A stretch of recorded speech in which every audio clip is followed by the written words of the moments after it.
আর্থিক জালিয়াতির অভিযোগে গ্রেফতার গঙ্গাজলঘাটির তৃণমূল প্রধান শুভজিৎ সিংহ।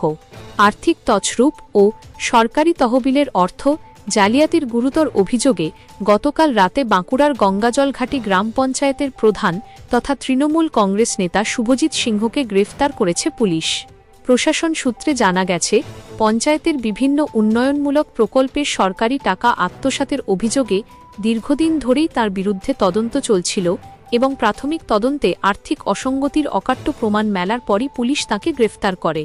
আজ তাকে কড়া নিরাপত্তার মধ্যে বাঁকুড়া জেলা আদালতে পেশ করা হয়েছে, যেখানে পুলিশ ঘটনার গভীরে পৌঁছাতে ধৃত প্রধানকে নিজেদের হেফাজতে নেওয়ার আবেদন জানাবে।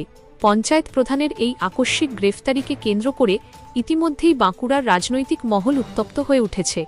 একদিকে বিজেপি ও বামসহ বিরোধী দলগুলি দুর্নীতি ইস্যুতে শাসক দলকে তীব্র আক্রমণ শানাচ্ছে, অন্যদিকে তৃণমূল নেতৃত্বের দাবি, দল কোনো দুর্নীতিকে প্রশ্রয় দেয় না এবং আইন নিজস্ব পথেই চলবে।